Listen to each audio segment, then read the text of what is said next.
Paz, irmãos. Amém? Abre tua Bíblia comigo no livro dos Salmos.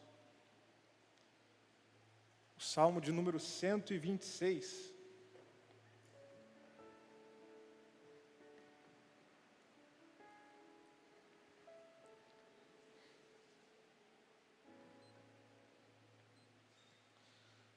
Livro dos Salmos, capítulo 126.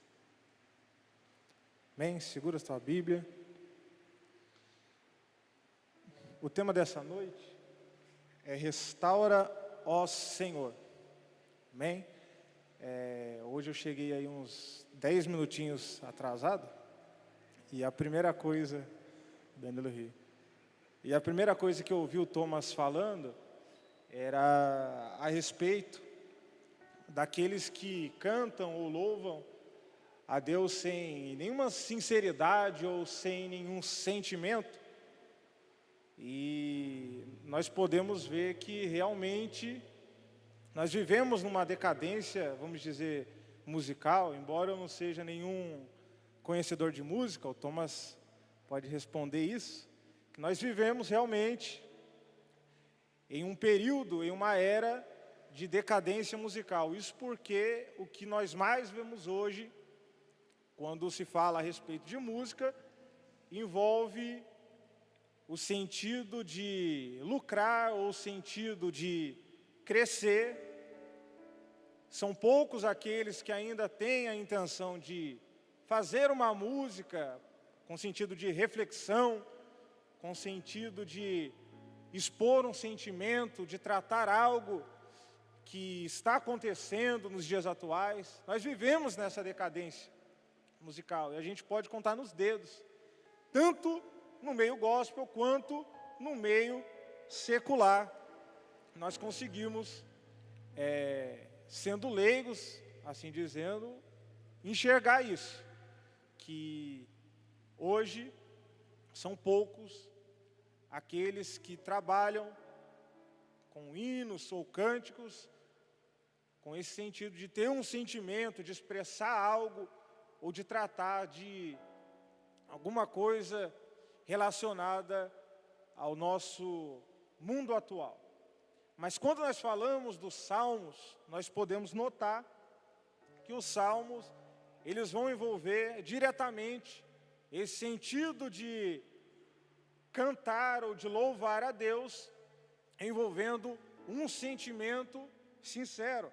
A gente vai ver nos Salmos escrito principalmente por Davi, que Davi, todas as vezes que ele escreve um salmo, ele está falando a respeito de algo que se passa dentro do seu coração, ou de um momento histórico, de um momento em que o povo de Israel estava passando, seja um momento de batalha, de luta, um momento de vitória. Os salmos que eram escritos no intuito de serem tocados ao som de instrumentos de corda, todos eles traziam esse sentido de expor um sentimento, uma oração a Deus, uma sinceridade ou algo relacionado àquilo que o povo de Deus estava vivendo. Por exemplo, o Salmo de número 51. No Salmo de número 51, a gente vai ver que quando o próprio Davi escreve, ele está tratando a respeito não só de um cântico, mas ele está tratando sobre aquilo que se passa dentro do seu coração. Ele está no momento de total angústia, no momento de total tristeza, se derramando diante de Deus por conta do peso que havia do pecado dentro de si. Depois de ter cometido alguns erros e algumas falhas, como todos sabem, o adultério de Davi com Batseba, esse é o ápice para que Davi viesse escrever esse salmo. E no Salmo de número 51, ele expõe diante de Deus tudo aquilo que ele está sentindo, toda a sua dor e todo o seu sofrimento. Outro exemplo é o Salmo de número 3. O Salmo de número 3, Davi também escreve, ele vai expressar diante de Deus toda a confiança que ele tem no Criador. Ele expressa sua confiança em Deus em meio a toda a adversidade que ele está passando. Nós vamos ver que Davi, ele tenta expressar tão claramente isso, que na sua oração, no Salmo de número 3, ele vai dizer: eu me deito e pego no sono, eu acordo porque o Senhor, ele é aquele que me sustenta. Davi, ele expõe diante de Deus com sinceridade aquilo que se passa dentro do seu coração. E nesse momento que ele está escrevendo o Salmo de número 3, dizendo sobre a sua confiança em Deus, o cenário que Davi está passando é aquele descrito como uma perseguição de seu filho Absalão, tentando tomar o poder, tentando tomar o domínio de toda a nação e matar o seu pai Davi. É nesse contexto que ele vai escrever e expressar a sua confiança em Deus no Salmo de número 3. Portanto, o importante aqui para nós hoje é entender que quando a gente fala sobre os salmos escritos, lembrando que Davi é quem escreve a maioria deles, quando se fala dos salmos, nós não estamos falando, não estamos e não podemos comparar como um cântico dos dias atuais, sem nenhum motivo plausível, sem nenhum sentimento sincero quando se escreve. Mas quando nós olhamos para todos os salmos descritos na Bíblia, nós estamos falando sobre o apontamento de um momento que o povo de Deus estava passando, ou de um sentimento do próprio autor. Nós estamos falando de um hino que é cantado com total sinceridade e transparência diante de Deus.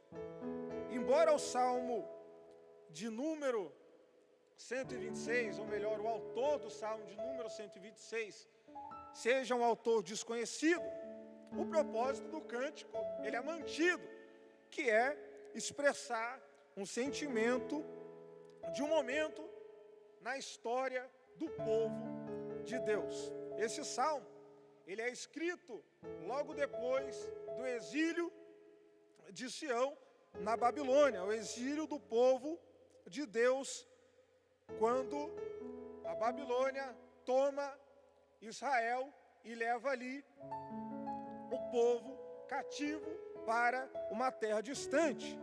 Esse momento é um momento de muita angústia para o povo de Deus. É um momento de total tristeza, porque eles estão longe, estão indo para longe de Jerusalém. Eles estão indo para longe da onde habitava e estava construído o templo de Deus. Eles estão indo para uma terra que eles não conhecem ninguém. O que se sabe é que na Babilônia era um lugar onde existiam total devoções a deuses pagãos. E isso não era de acordo com aquilo que o povo de Deus tanto prezava. Portanto, quando eles vão para a Babilônia, são levados como cativos, eles entram em um total momento de angústia, de tristeza e falta de esperança. Lembrando que tudo isso se sucede por conta da própria desobediência do povo de Deus para com o seu Criador. E eles estão agora colhendo aquilo que eles haviam plantado. Eles estão indo para longe, para um lugar onde eles não conhecem nada e nem ninguém. E além disso, além de estar sendo levado para longe, havia um problema maior, que era o templo de Jerusalém sendo destruído. Quando eles são levados para a Babilônia, o templo de Jerusalém se torna um total caos e é transformado em simples ruínas. Isso porque o povo babilônico toma sem dó nem piedade todo aquele lugar. Sendo assim, entendendo isso, vamos à leitura do Salmo 126, que diz assim: quando o Senhor restaurou a sorte de Sião. Nós ficamos como aqueles que sonham. Então, a nossa boca, ela se encheu de riso, e a nossa língua de júbilo. Então, entre as nações se dizia: grandes coisas o Senhor tem feito por todos eles. Com efeito, grandes coisas fez o Senhor sim por nós. Por isso, nós estamos tão alegres. Verso 4. Restaura, Senhor, a nossa sorte, como as torrentes do Neguebe. Os que com lágrimas semeiam, com júbilo ceifarão. E quem sai andando e chorando, enquanto semeia, esse voltará com júbilo, trazendo os seus feixes. Restaura, Senhor, a nossa sorte, como as torrentes do Neguebe. Já entendemos que aqui se trata de um cântico, no qual o autor, ele está escrevendo com um sentimento sincero diante de Deus. Esse é um cântico e é uma oração sincera e totalmente transparente.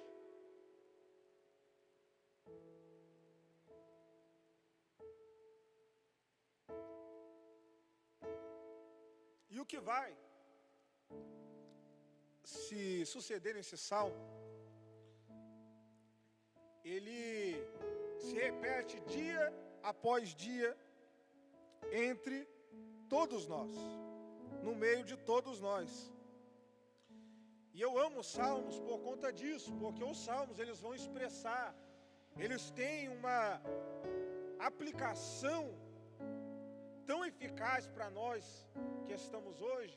Tanto é que quando se fala a respeito de devocional, aquele momento da manhã no qual você faz uma leitura, faz uma oração a Deus, a maioria das leituras são feitas em torno dos salmos. Isso porque os salmos eles têm uma aplicação e eles são simples, qualquer um que lê consegue enxergar e aplicar isso no seu cotidiano. Os salmos têm essa aplicação e não é diferente do salmo de número 126, porque ele se aplica totalmente a nós e mostra aquilo que acontece com nós, eu repito, quase todos os dias de nossa vida.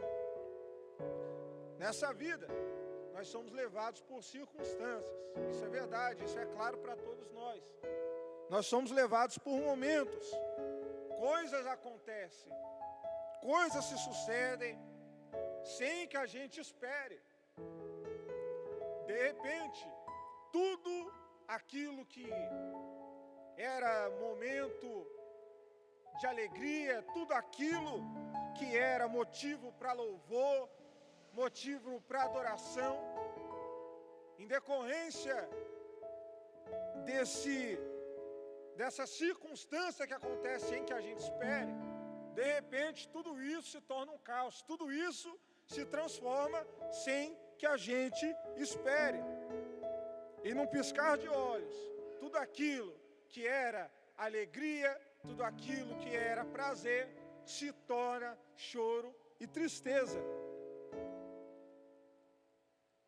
E sem que a gente perceba, sem que a gente note, a gente se encontra como esse povo, em terra estranha, sem saber o que está acontecendo, como é que a gente foi parar ali. E a gente se encontra incapazes de louvar, incapazes de cantar e de se alegrar diante de Deus. E se repete quase aquilo que acontece com Jó. Foi lido aqui.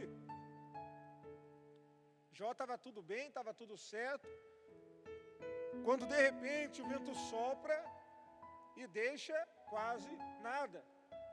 É isso que acontece com o povo de Sião, e é o que se repete com nós por conta das circunstâncias que são inesperadas.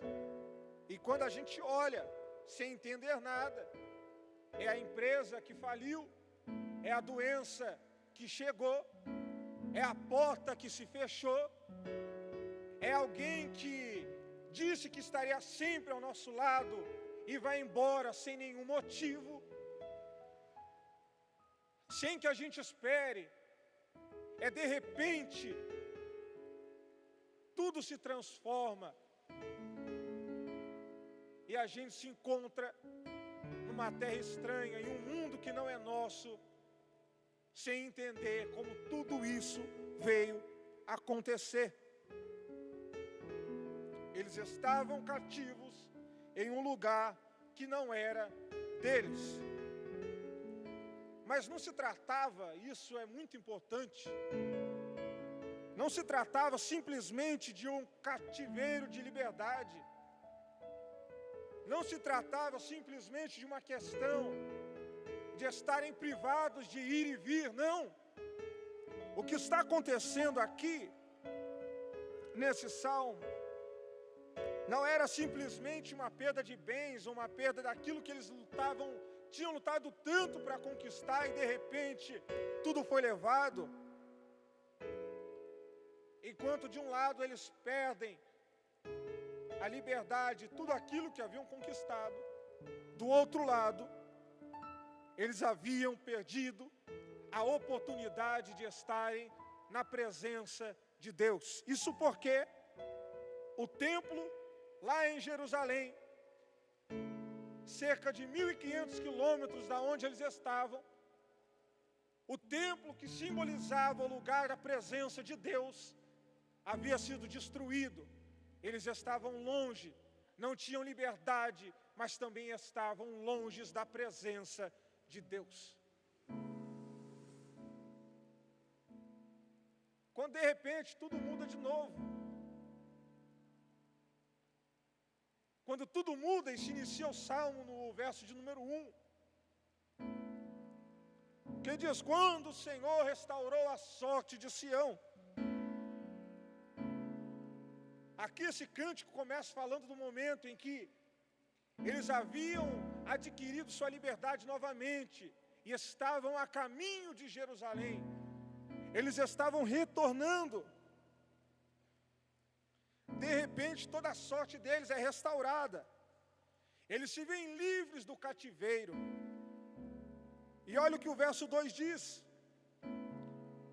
que o povo, quando recebem essa libertação, eles ficaram como aqueles que sonham.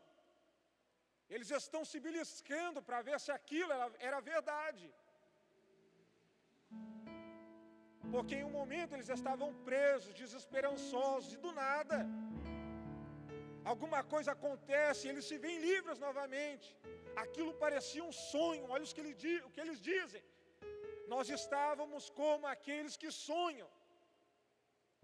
Não estavam acreditando no que estava acontecendo. A liberdade havia chegado. Se fosse hoje, iríamos dizer que a vaca magra passou. Eles estavam retornando, estavam em direção ao crescimento novamente. Tanto é que o Salmo de número 123, ele faz parte de 126, ele faz parte dos cânticos dos degraus, no sentido de que eles estão subindo. Então a boca do povo se enche de riso. Verso 2: e a língua do povo se enche de júbilo, e entre as nações se dizia: grandes coisas o Senhor tem feito por eles. Eles estão vivendo um momento pós-milagre, e nesse momento tudo é motivo para louvar. Eu quero que você acompanhe comigo e consiga aplicar isso, porque é uma realidade. Eles haviam acabado de vivenciar um milagre, aí tudo se torna motivo para cantar. A boca se enche de louvor. Até as coisas mais simples da vida, quando a gente vive esse momento pós-milagres, se tornam agradáveis. Até lavar a louça. Quando a gente acaba de receber uma notícia boa, a gente não enxerga impedimento para mais nada. A gente faz tudo com alegria. Alguém pede alguma coisa que a gente faz sem reclamar, porque a gente está vivendo esse momento de euforia, estamos alegres, estamos felizes, é assim que o povo estava.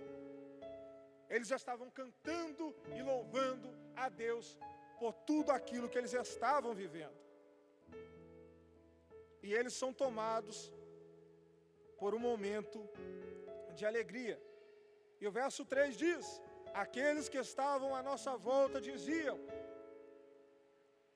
grandes coisas fez o Senhor por eles. Verso 3 agora: com efeito, grandes coisas o Senhor fez por nós, por isso nós estamos alegres. E agora, do verso 3 ao verso 4, existe uma pausa. Porque até o verso 3 ele está agradecendo, está dizendo: Senhor, obrigado por tudo que Tu fez, obrigado por essa alegria, por esse milagre que nós vivemos, estamos retornando a Jerusalém. Só que no verso de número 4, existe uma pausa, porque no verso a seguir, o momento de júbilo é cessado e se inicia uma outra oração a Deus. E nessa oração, olha o que ele diz: restaura, Senhor, a nossa sorte como as torrentes do Negueb.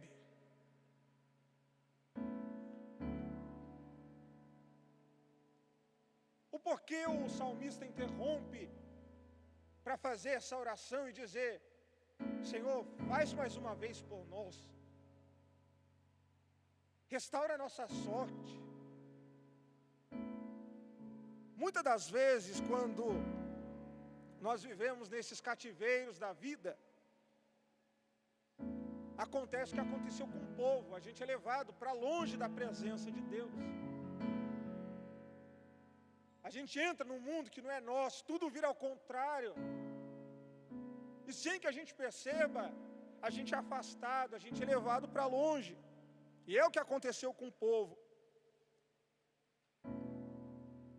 E o milagre vem, fica tudo ok, Deus manda o refrigério. A gente fica alegre, a gente fica feliz, a gente regozija, a gente canta. Mas quando todo esse entusiasmo passa, quando toda essa alegria pela satisfação pessoal que nós alcançamos novamente, quando tudo isso passa, nós somos lembrados de que o mundo que era nosso ainda está lá, totalmente destruído e coberto por seus próprios escombros. É o que aconteceu com o povo. Eles estão pulando, estão cantando, estão felizes, quando de repente tudo para, a canção cessa, e eles se lembram que ainda existe lá em Jerusalém o lugar aonde a presença de Deus habita, o lugar de onde eles um dia saíram e que precisavam retornar. Eles estão dizendo a Deus que necessitavam de um segundo milagre. O primeiro milagre, que era a libertação, foi concluída com êxito. Agora o segundo milagre era necessário: a reconstrução do templo de habitação de Deus. Assim, a alegria de estar livre novamente é tomada por um árduo trabalho de reconstrução da presença de Deus. E há momentos que a gente recebe essas dádivas, esses presentes, a gente volta a sorrir, a gente volta a cantar, porque Deus trouxe saída, Deus mudou o quadro. Mas ainda assim, a gente precisa reconstruir, a gente necessita reconstruir aquilo que foi quebrado por conta desse cativeiro que às vezes a gente se encontra. Esse era o sentimento do povo depois do exílio. Eles sentiram a necessidade de estar novamente diante de Deus. É Por isso que entre o verso 3 e 4, esse discurso de alegria, ele é interrompido e um novo pedido é feito a Deus. Porque eles se lembraram que o templo havia sido deixado totalmente destruído. E como eu disse, o templo, ele era tido como local da presença de Deus. E aqui o povo percebe que o que realmente importava, que o que realmente os preenchia, estava destruído. Eles já estavam longe da presença de Deus. Então se ouve essa oração dizendo: restaura, Senhor, a nossa sorte, como as torrentes do Negueb. O Negueb, ele é um deserto localizado na região sul de Israel. Eu até postei um vídeo, acho que o Davi e o Danilo viram hoje, que nesse deserto acontece algo fantástico, um verdadeiro milagre. Porque ele é um lugar seco, totalmente árido. E quando a chuva serôdia vem, as chuvas invernais vêm sobre aquela região de Israel, e essa abundante chuva cai sobre aquele local, todo aquele deserto, de uma hora para outra, é incrível isso, de uma hora para outra, depois dessas chuvas, todo aquele deserto é transformado em um gigantesco manancial. Ele é transformado em um local cheio de vida. Inclusive, aqueles que viajam para o Negueb, eles podem ver que existem placas, em meio àquele deserto, placas fincadas, dizendo: cuidado com as correntezas, cuidado com as enchentes. E talvez para um turista isso venha a parecer estranho, porque ali é um local deserto, um local sem vida, mas que de repente, num piscar de olhos, quando ele é coberto por aquelas águas que produzem vida, todo aquele local se torna um verdadeiro manancial. Essas águas que jorram são águas que trazem vida. E sobre o Negueb é derramada essa restauração e vida todos os anos. E essa referência que o salmista faz da situação em que o povo se encontrava e o Negueb, retrata muito bem a necessidade da presença de Deus acima de qualquer satisfação pessoal. Eles estão voltando para casa, mas eles param, se lembram do templo, se lembram da situação que eles se encontravam, como um deserto, e dizem: Senhor, nos restaura como as torrentes do Negueb. Eles se alegram sim pela libertação, mas no instante eles param para refletir aquilo que a presença de Deus representava para todos eles. O que o salmista está pedindo a Deus é simplesmente vida em meio ao deserto que eles estavam. O que o salmista está pedindo a Deus é vida onde não há. O povo quer vida onde não há. Eles estavam como um deserto seco, totalmente necessitados de serem preenchidos por essa água que produz vida. Eles se sentiram na necessidade de ter essa presença que é maior do que qualquer alegria momentânea. E talvez tenha alguém aqui nessa noite que se encontra dessa maneira. Talvez tenha alguém aqui que tem vivido dias de cântico, dias de louvor, dias de alegria, e expressa isso. Há pessoas que saíram há pouco de um momento de cativeiro, de um momento onde tudo se transformou, e acabaram por entrar em um mundo onde não era seu. O momento onde o vento levou tudo e o que sobrou foi quase nada. Só que o refrigério veio, a saída veio. Só que hoje você caiu em si e percebeu que ainda que tudo esteja bem, ainda existe uma necessidade de se encontrar novamente com o dono da vida. Há uma necessidade de outra vez voltar ao lugar aonde há a habitação de Deus. Talvez você esteja aqui nessa noite, nesse domingo, reservou esse dia, fez uma oração e disse: Senhor, está tudo certo, meus negócios vão bem, a porta de emprego abriu, está tudo certo, meu filho voltou, as contas estão em dia, eu estou resolvido. Talvez você esteja assim como o povo estava quando saiu do exílio. Mas você reservou essa noite para vir aqui, para dizer para Deus que você ainda necessita ser preenchido por aquilo que o dinheiro não preenche, por aquilo que a satisfação pessoal não preenche.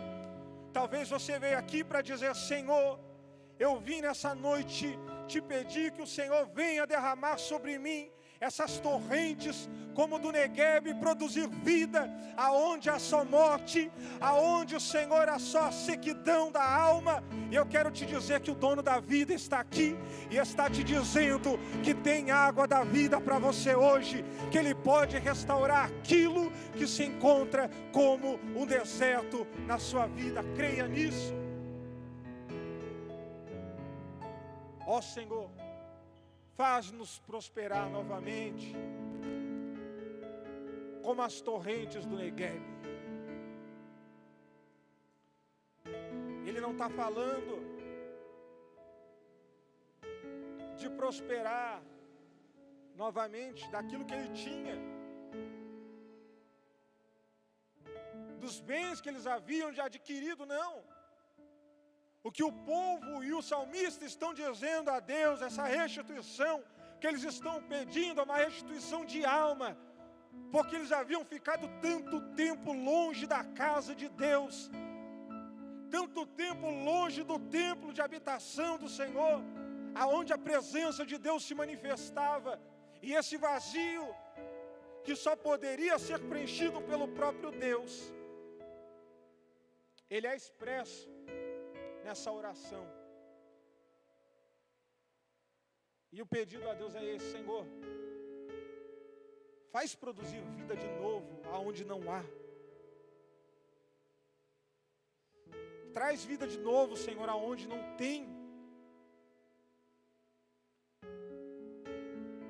Não é aquilo que é palpável, Ele não está falando disso. Ele está falando de algo que é da alma, aquilo que nada e nem ninguém pode preencher. É nisso que o autor, ele quer prosperar e quer passar para todos nós hoje, para que Deus venha nos fazer prosperar em vida, uma vez mais. Quantos creem que o autor da vida está aqui? Eu quero te dizer que nessa noite Ele pode derramar essas águas sobre a sua vida de novo. Eu quero te dizer que aquele que está entre nós, Ele pode fazer prosperar e tornar esse lugar totalmente seco e árido como se tornou. Ele pode transformar isso em um manancial de vida para aqueles que creem. É isso que o Salmo de número 126, ele quer expressar. E no verso de número 5, a conclusão que aqui se faz é de um coração maduro. Os que semeiam com lágrimas, com júbilo hão de ceifar. Quem sai andando e chorando enquanto semeia, voltará com júbilo trazendo seus feixes. Aqui é um coração maduro que está dizendo, está entendendo que a esperança de um milagre existe, mas também sabe que a vida, ela acontece um passo de cada vez. Ele sabe que Deus pode restaurar, pode fazê-los prosperar novamente, pode trazer vida. Mas ele também entende o processo de plantio e colheita. Ele sabe viver a vida um dia de cada vez. Ele sabe que enquanto a chuva não cai, que enquanto as torrentes não vêm, o que se tem que fazer é derramar lágrima por lágrima. Isso porque quando uma lágrima de esperança cai sobre um solo, sobre sementes que estão secas, essas lágrimas têm um poder de fazer florescer qualquer deserto. Eu quero encerrar fazendo uma leitura. Eu peço que você fique de pé.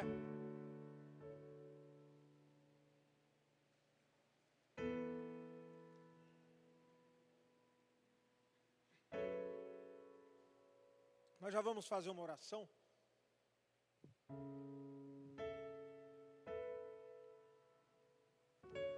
Não foram e não são muitos os que, tendo conhecido a libertação, saíram do cativeiro e buscaram o chão das pedras e se alegraram por aquilo que tinha acontecido como graça. Mas não temeram olhar para os escombros e reiniciar outra vez. Assim, quando o tempo do sonho acordado passou, eles se acordaram para a realidade. E quando isso aconteceu, eles olharam para o deserto e disseram: ó Senhor, que venha o milagre do Negueb.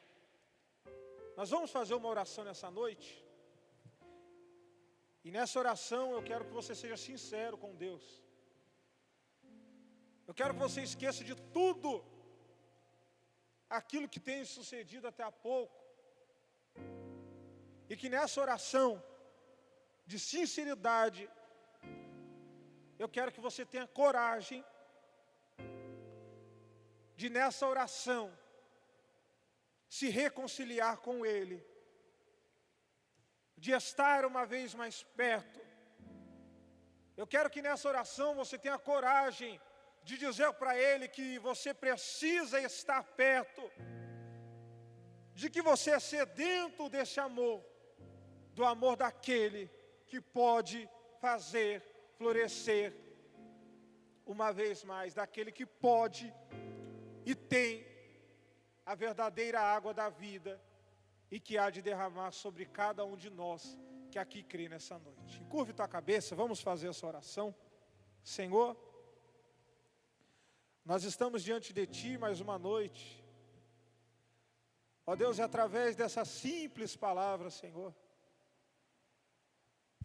nós podemos entender, ó Deus, o quanto nós somos necessitados de Ti. Podemos refletir, Senhor, e aplicar esse salmo na nossa vida, no nosso cotidiano, ó Deus, e ver que realmente é isso que se sucede. Quantas vezes, ó Deus, nós se frustramos, nos decepcionamos, somos levados para longe, e de repente a nossa sorte é restaurada uma vez mais. Só que nesse momento, às vezes não compreendemos, ó Deus, o quanto nós nos afastamos de Ti. Mas nessa noite,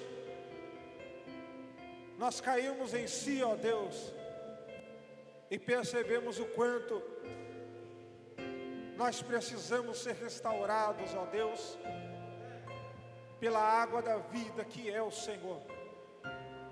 E todos juntos, ó Deus, em sinceridade, nós oramos e te pedimos, ó Deus, ó Senhor, faz-nos florescer novamente, transforma-nos novamente, ó Deus, assim como as torrentes do Negueb produzem vida onde não há, ó Deus, que nessa noite, ao ouvir da Tua palavra, ó Deus, e ao expressar essa oração sincera a Ti,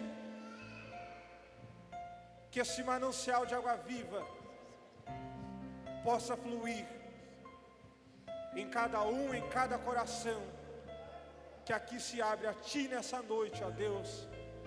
E assim nós encerramos dizendo que nós queremos viver esse milagre do Negueb sobre todos nós, no nome de Jesus.